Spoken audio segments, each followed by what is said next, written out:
Assalamualaikum warahmatullahi wabarakatuh. Hai siswa-siswi kelas 10, welcome back to SMA Namira official video with me, Miss Nisa, di mana hari ini, as we are still in Google Classroom, I'd like you to focus on new things, new topic, which is how to find main idea in a passage. Pernah dengar kata passage sebelumnya? Passage itu adalah wacana, sama dengan teks. Jadi gimana sih cara menemukan ide pokok dalam sebuah teks? Gimana ya Miss caranya? Yuk pelan-pelan kita lihat karena materi ini sebenarnya adalah materi yang bisa difokusin, dipelajari untuk persiapan ujian terus seperti UTBK ataupun ujian-ujian lainnya.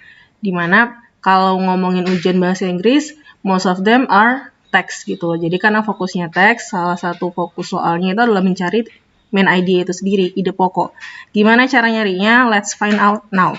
Nah, di sini Miss ingin membagikan fokus dari pengertiannya dulu. Kalau intinya main idea itu adalah konsep yang penting yang disampaikan di dalam wacana, di dalam passage. Dan bisa disampaikan secara langsung maupun tidak langsung, directly or implicitly.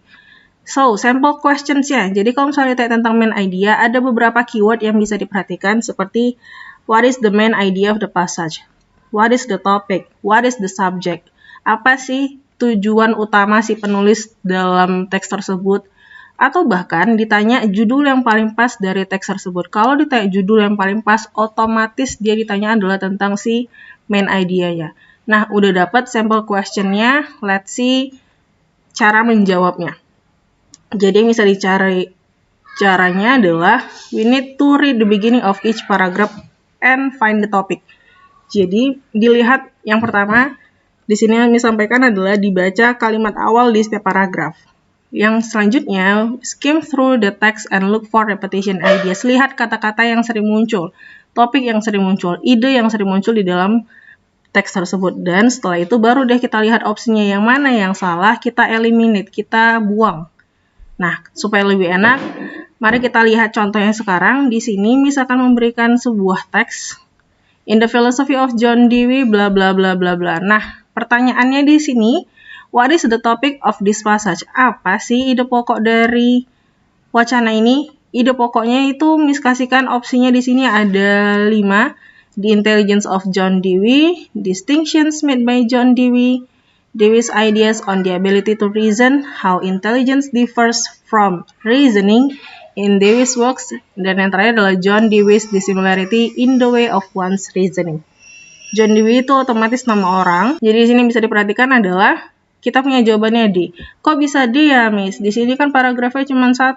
Yes, karena paragrafnya cuma 1, berarti kita cukup fokus di awal kalimatnya aja. Diperhatiin pelan-pelan. In the philosophy of John Dewey, a sharp distinction. Distinction itu sama dengan perbedaan. Oke, sama-sama ada kata perbedaan ya.